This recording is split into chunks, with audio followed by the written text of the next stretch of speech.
bienvenue, ravi de vous retrouver. C'est le moment de partager avec vous cette petite demi-heure de l'instant matin. Et aujourd'hui, nous allons nous intéresser à tout ce qui est sociologique, puisque nous avons avec nous notre invité Ibtissam Bousri, qui est sociologue. Nous allons regarder la société algérienne sous un angle sociologique et nous allons comprendre pourquoi quand même le mois de Ramadan est un mois où on fait énormément d'excès. Ibtissam Bousri va nous le dire. Ibtissam, bonjour. Bonjour Mariam, je suis ravie d'être avec toi, avec toute l'équipe de Canal Algérie en ce mois sacré. Et Aïchek, merci beaucoup, mais moi je suis ravie de te recevoir, Fermdan. Merci, de bon matin. Saharmdanek aussi. Voilà, donc ça fait déjà quelques jours qu'on a commencé à jeûner. Oui. Ça va, on commence à être dans le bain. Non, ça va. Moi, là, je suis bien, je me sens en forme. Ça va. Il faut dire que moi, ce que j'ai fait, c'est que je me suis mise un peu une semaine avant. Déjà, j'étais bizarrement en mode Ramadan. Mais c'est ce qu'il faut faire. Il faut se préparer spirituellement, physiquement, par rapport à notre rapport au temps, à tout. Comme ça se passe bien. Et justement, il y a notre rapport au temps qui change pendant Ramadan. Il faut comprendre que pendant le Ramadan, il y a tout un changement dans la configuration sociale. Il y a un changement par rapport à notre société, par rapport à notre rapport à la famille, puisque là, il y a la famille qui va en fait se réunir autour d'une même table. Donc, les rôles de chaque membre de la famille, notre situation au sein même de notre foyer, puisque de manière générale, la modernité fait que on ne se retrouve pas forcément autour d'une table. Absolument. Il y a peut-être un enfant qui étudie, l'autre qui est scolarisé toute la journée. Voilà, ça dépend. Mais par contre, pendant le mois sacré du Ramadan, on se retrouve tous autour de la même table et ça, c'est vraiment merveilleux. Il y a aussi notre rapport au temps qui va changer. Donc, le temps prend une dimension complètement différente.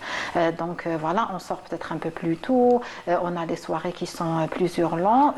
On a un repas à une heure fixe aussi, chose qui n'est pas toujours... Une heure fixe, qui n'est pas toujours à une heure fixe, justement, parce qu'il y a l'heure du ftour. Après, il y a plusieurs repas qui sont organisés dans le temps. tout au long de la soirée. Voilà.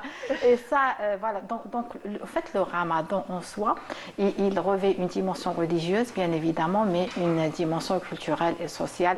C'est pour ça qu'on parle justement aujourd'hui de coutumes et traditions. Et maintenant, quel est notre rapport à ces traditions? Est-ce que vraiment on a su ou bien on sait? Et là, c'est jamais trop tard pour bien faire, puisque l'émission intervient. Justement, c'est ça, c'est pour prendre conscience, donner des pistes de réflexion. Exactement. Donc, le Ramadan, c'est très bien, que ce soit spirituellement, que ce soit au niveau social, mais à condition qu'on sache en fait prendre les choses avec modération. Et il est vrai que dans l'inconscient collectif, voilà, c'est lié aux coutumes et traditions, on a certaines habitudes alimentaires, sociales, qui sont allez, je dirais parfois en contradiction. Absolument, avec on va dire l'air du temps. L'air du Ramadan, parce que en fait l'esprit du Ramadan, la spiritualité, voilà, veut que on se rapproche plus de la simplicité, n'est-ce pas? Absolument, ne pas se mettre de pression, être simple, profiter du temps pour se rapprocher de Dieu, pour faire de bonnes actions, voilà. Mais là, il y a certaines habitudes, notamment alimentaires. Je ne vais pas parler en tant que médecin ou bien en tant que... Voilà, je pense que les nutritionnistes, les médecins font très très bien leur travail de sensibilisation. Oui, voilà. Absolument. Mais parfois, il y a des attentes par rapport à cette table du Ramadan. On veut tellement bien faire que la table est bien garnie, c'est une très très bonne chose, mais parfois on en fait trop. Et parfois, on a, vous savez, on a plusieurs aspects qui vont interférer, notamment ce qu'on voit à la télé, la publicité est bien. La publicité, c'est bien, ça fait marcher l'économie. Mais en même temps, on veut que cette table du Ramadan soit parfaite. C'est comme à la télé. Absolument, si oui, voilà. C'est vrai. On veut que quand l'invité vienne, on veut le satisfaire. Et là, il y a quelque part une flexibilité. Donc, on va se dire, non, on laisse, c'est exceptionnel. C'est un mois, voilà, c'est un mois. Au contraire, moi je dis que le ramadan est une occasion, une opportunité d'instaurer de bonnes habitudes sociales, alimentaires, notre rapport par rapport à la nourriture, par rapport au partage. Vous allez me dire c'est difficile. Tu vas me dire c'est difficile. Oui. Moi quand j'ai un adolescent à la maison, une adolescente, c'est vrai que c'est pas comment évident. je vais faire? Oui, c'est pas évident, mais il est vrai que nous parfois on est pressés. On veut changer ou bien améliorer nos comportements sociaux là tout de suite. Non, on peut les améliorer au fur et à mesure. Au fur et à mesure, d'accord. Voilà, d'une façon tempérée, c'est bien là l'esprit du ramadan. Moi, j'essaie de sensibiliser mes enfants. Je dis qu'il faut essayer quand même de manger sain. Peut-être que là, ils ne vont pas adhérer tout de suite, mais à un moment donné, on parle d'habitude. Et le ramadan, c'est l'occasion d'instaurer de bonnes habitudes. C'est pour ça que le bon Dieu nous a ordonné de jeûner, en fait.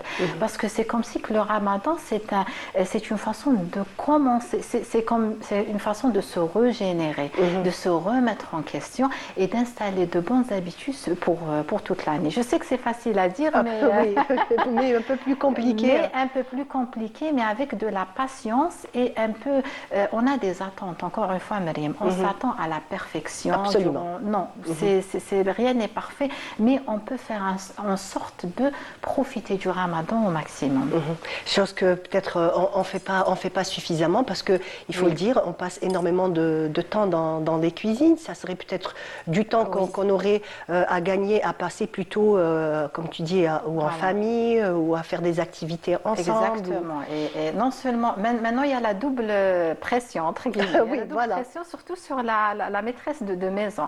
Alors non seulement elle passe beaucoup de temps à cuisiner, mais en plus elle passe beaucoup de temps à congeler des aliments. C'est vrai. C'est vrai ça. Donc là, encore une fois, notre perception au ramadan. Le ramadan, on est censé en fait se rapprocher de la simplicité, faire des choses simples et se concentrer sur la spiritualité. Et donc, c'est un peu cette façon de se mettre un peu la pression. La maîtresse de maison se met la pression, le papa ou l'époux ou voilà... les membres de la famille en rajoutent un peu. Même maintenant, même les hommes eux-mêmes se rendent compte. Hein. Avant, c'était nous les femmes. Voilà. Ils se disent, oui, c'est vrai que je mets un peu trop la pression en cuisine. C'est pour ça qu'il y en a qui leur interdisent l'accès. Voilà, oui, non, mais vraiment, là, il y a des... voilà, en fait, maintenant, ça fait partie des préparatifs du ramadan. La femme interdite. C'est à l'homme à la cuisine. Il y a un contrat qui se fixe avant. Contrat, voilà, on anticipe, comme ça, on ne va pas tomber. Et en fait, voilà, est-ce que je me dis, est-ce que moi, je vais me concentrer sur la spiritualité, sur des choses très profondes. Le ramadan, c'est très, très profond. Donc, moi, je me dis, si on arrive un peu à programmer l'inconscient collectif d'une autre façon, on pourra peut-être, Inch'Allah, avoir des ramadans un peu plus fluides, un peu plus simples, où on se mettrait moins la pression à faire à manger, par exemple, et peut-être qu'on intégrerait plus les membres de la famille dans la préparation, plutôt que avoir cette charge mentale. Cette charge mentale, absolument. Voilà. Qui finalement épuise la personne, il faut le dire. Épuise la personne mentalement, psychologiquement et physiquement. Et voilà. Comme par exemple, il y a un phénomène Ibtissem, ça reste encore une tradition ou une façon de faire.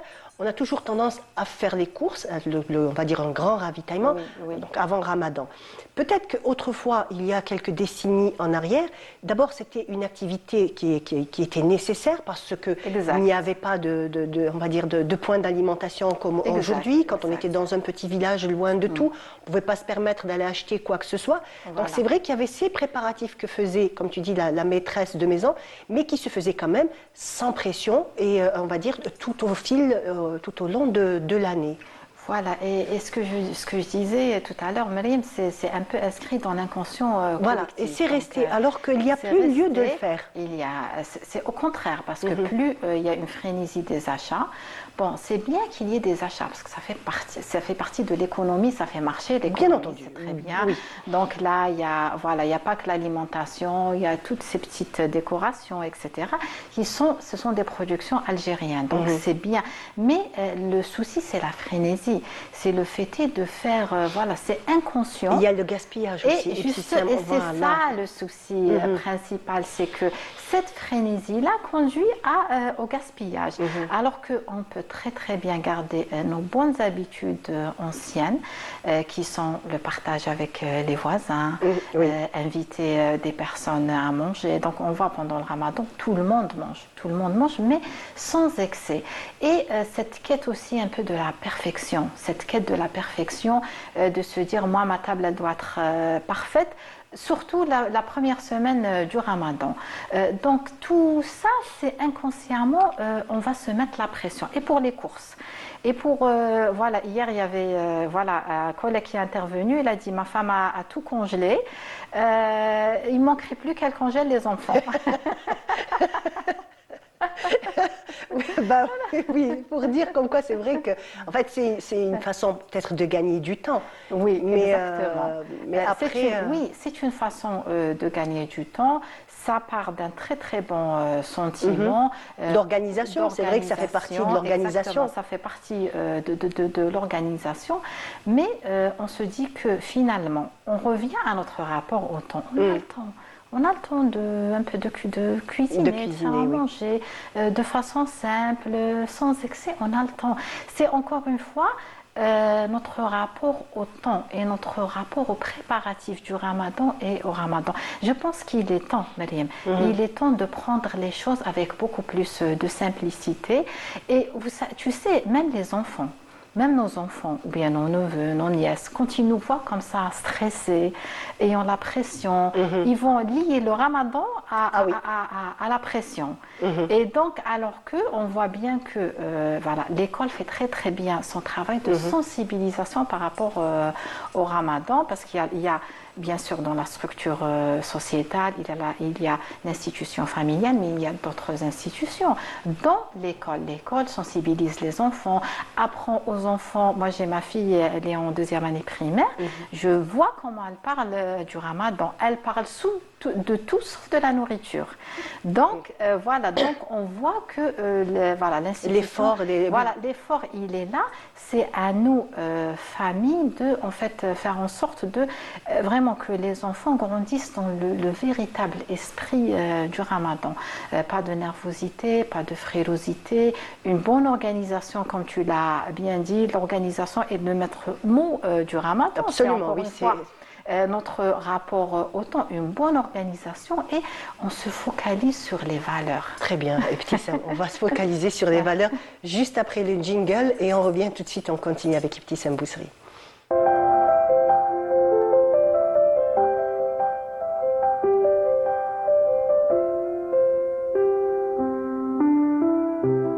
De retour sur le plateau, vous êtes bien dans l'instant matin et nous parlons donc de Ramadan d'un point de vue sociétal et surtout avec notre invité Ibtissam Bousri. Donc tout à l'heure, on s'était arrêté sur le mot valeur que doivent transmettre les parents. Et il est temps, bon, je pense que voilà, les valeurs elles sont transmises, mais on est là un peu pour sensibiliser un peu plus. Les valeurs de partage, les valeurs de générosité, le fait de changer de comportement, d'avoir un meilleur comportement avec les autres. Toutes ces valeurs doivent être instaurées chez l'enfant dès la petite enfance.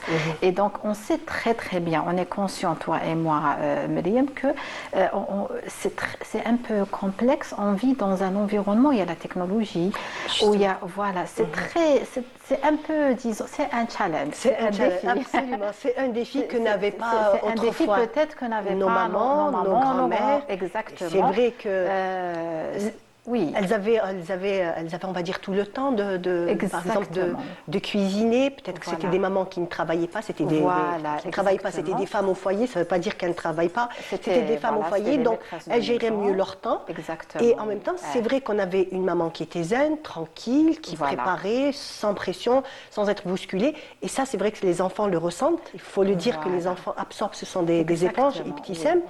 Et il y a aussi un autre défi, comme tu l'as bien dit, il y a le défi profit des réseaux sociaux aujourd'hui. Oui, Avant, exactement. la table du Ramadan était quelque chose d'intime. Mis à part un invité ou un membre de la famille qui vient, personne ne pouvait voir si c'était une table qui était bien garnie ou si c'était une Voilà. table, tout ce qu'il y a de Voilà. plus simple. Aujourd'hui, non. Et d'ailleurs, il y a des personnes qui s'insurgent, qui disent voilà, s'il vous plaît, ne partagez pas. Ne partagez pas, voilà. absolument. Bien que ça parte d'un très très très bon sentiment. En même temps, sur les réseaux sociaux, on partage les tables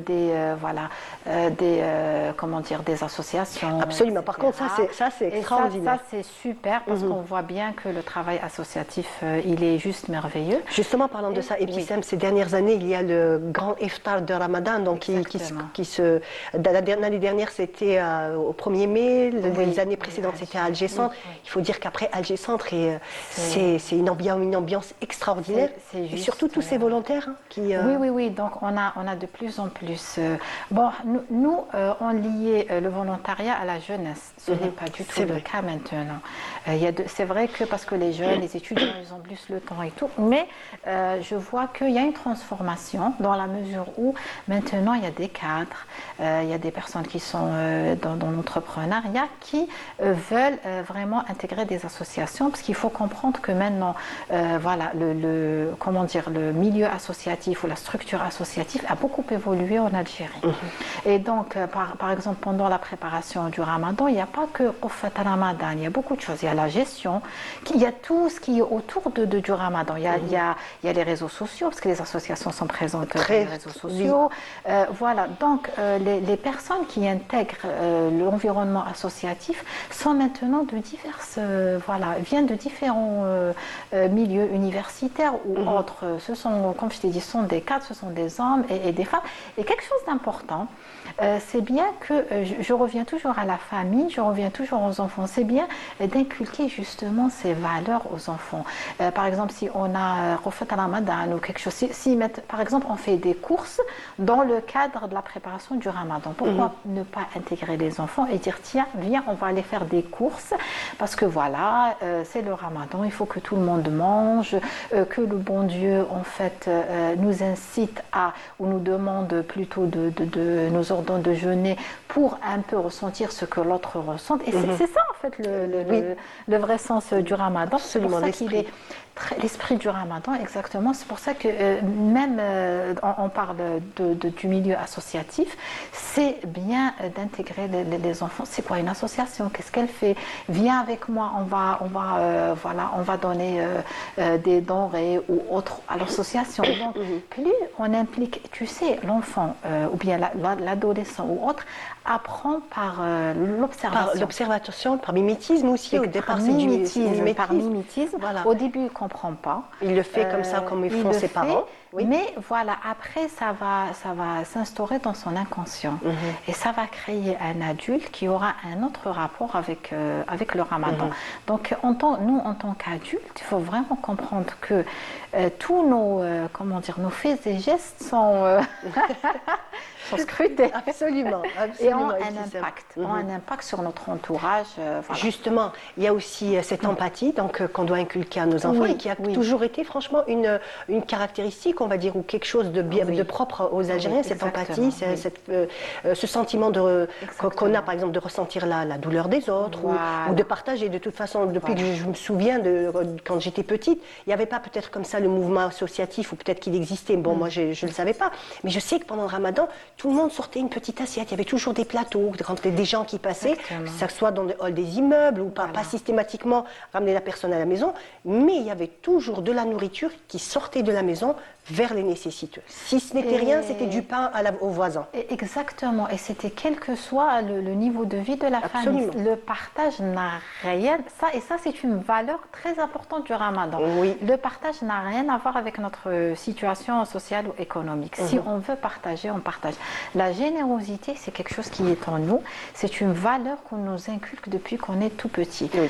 D'ailleurs, on voit des familles modestes, par exemple, mais on ne ressent pas du tout cette modestie. Franchement, on sent une générosité. Le baraka. Oui. Le baraka, elle vient d'où? Elle vient justement de ces valeurs qu'on inculque, aux enfants depuis tout petit. L'empathie, Je pense que tu sais, Mélim, que maintenant l'empathie, elle est enseignée dans les exactement. universités, Oui, au sein dans des les- entreprises, oui. voilà. Donc, alors que chez nous, c'est quelque chose qui existe depuis, Qui est transmis, qui est on va dire. transmis, voilà, et qui fait partie intégrante dans notre religion et dans nos traditions et coutumes. Donc, il faut profiter du Ramadan pour renforcer cette empathie. Il faut vraiment. Moi, j'ai beaucoup travaillé avec des étrangers et le fait de. Voilà, ils voulaient savoir c'est quoi le Ramadan. On leur disait venez essayer, on va vous faire le ftour. Oui. La réaction était juste extraordinaire. Donc, ce sont des valeurs on doit être conscient que ce sont les principales valeurs à transmettre pendant le Ramadan. Au-delà des plats, au-delà de la nourriture, au-delà des feuilletons, au-delà de ça, il ne faut pas oublier l'essentiel. Et je pense que si nous avons, toi et moi, un message à transmettre aujourd'hui, c'est qu'il ne faut pas oublier l'essentiel. Il faut le dire, hein, pendant le Ramadan, il n'y a personne en Algérie qui, on va dire, qui n'aura pas de repas ou ne mangera pas. Ça, on va dire, c'est inconcevable et c'est pratiquement inexistant. Que ça soit indépendamment de sa situation sociale, familiale. Absolument. Il suffit juste qu'il prenne la route, voilà, il va trouver mille et une personnes qui va... Justement, il y a aussi une nouvelle façon de faire. Donc, c'est toujours aussi des jeunes. Et puis, c'est au moment du Maghreb, ils se mettent sur les autoroutes, dans des endroits où il y a des grands ronds-points. Et au moment ils donnent... ce que je disais, pardon Méliam, ce que je disais justement, c'est que le travail associatif a beaucoup évolué. Oui. Et donc maintenant... Et plus mis en lumière aujourd'hui. Voilà, il est mis en lumière. Et même, par exemple, ce que tu dis par rapport aux autoroutes et tout, il est encore cadré. On veille à la sécurité de ceux qui distribuent la nourriture. Voilà, donc les choses sont beaucoup plus cadrées et structurées et ça nous fait vraiment, vraiment plaisir. Donc, ça met du baume au cœur. Oui, parce que le travail associatif est maintenant professionnel. C'est vraiment un travail professionnel et nous avons tout à gagner à encourager nos enfants à vraiment rejoindre le milieu associatif. Et si on a des adolescents ou des étudiants, pourquoi pas profiter du Ramadan puisqu'on est maintenant pendant les premiers jours, on a encore le temps, de absolument. Pousser un peu nos enfants à connaître c'est quoi le milieu associatif, en quoi ils peuvent aider, en quoi ils peuvent contribuer. Voilà. Très bien, Ibtissem. Donc peut-être un dernier mot pour l'émission, un dernier conseil. Dernier conseil, on va parler un peu des adolescents, pas des jeunes adultes aussi, adolescents, jeunes adultes et autres, et de la dépendance au téléphone.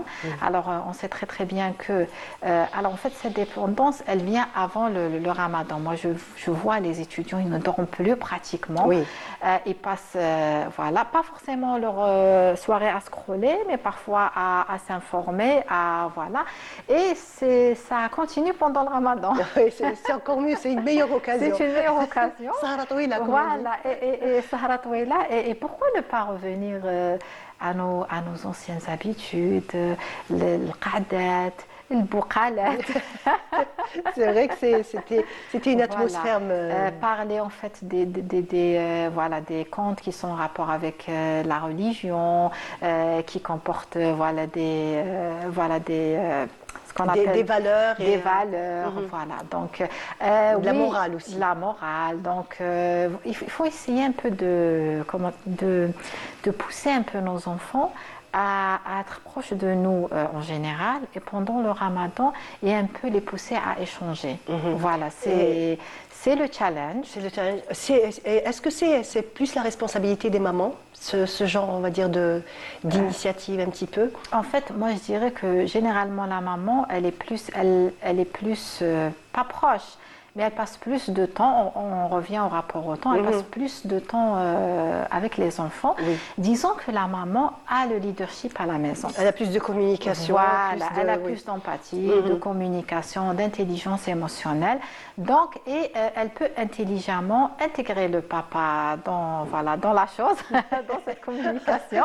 Absolument, l'intégrer. C'est elle qui a ces capacités-là, que Dieu a créées en elle et qu'elle peut justement justement utiliser à bon escient. À bon escient. Voilà, très bien.